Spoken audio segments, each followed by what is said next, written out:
It was winter time on the island of Sodor. The snow covered fields and railway lines.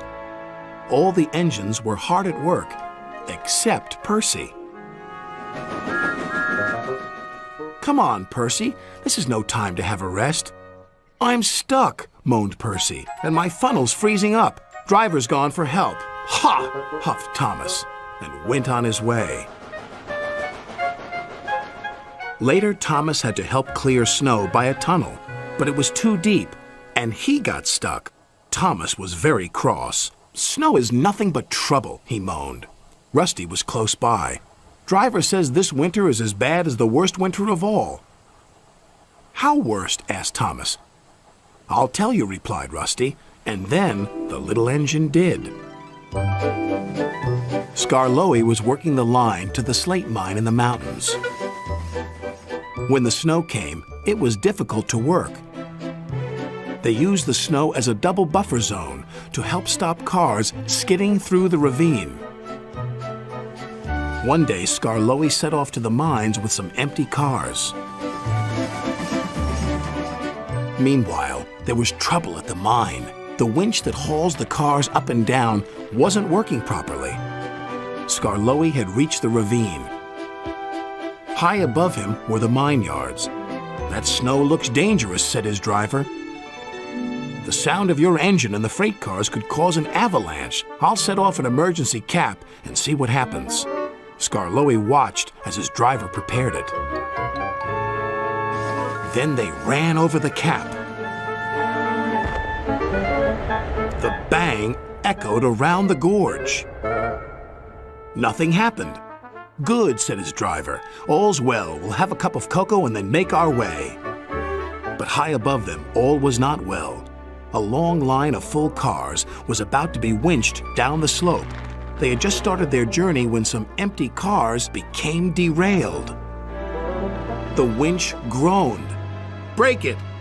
Snap it!" shouted the freight cars. And they did. On, faster, faster," they giggled. "The snowbank and buffers will stop them," said a workman. But he was wrong. The freight cars plunged into the ravine.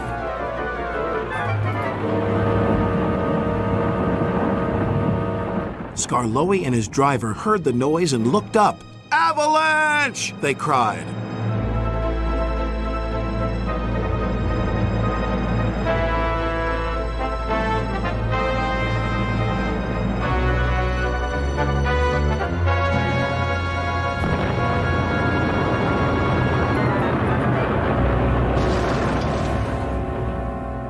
When the snow plume cleared, there was no sign of Skarloey. He was buried deep inside the high drift, blocking the ravine.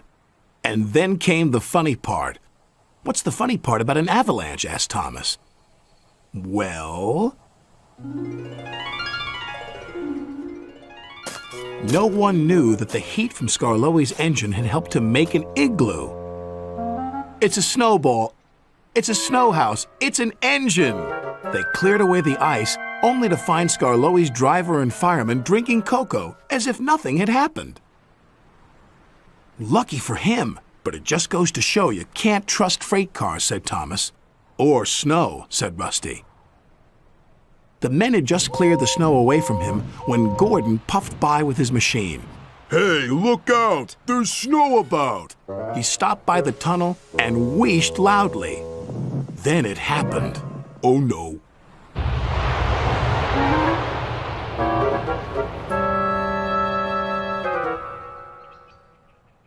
"Help!"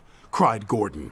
"If Skarloey survived a snowfall, surely a big proud engine like you can do the same," chuckled Thomas.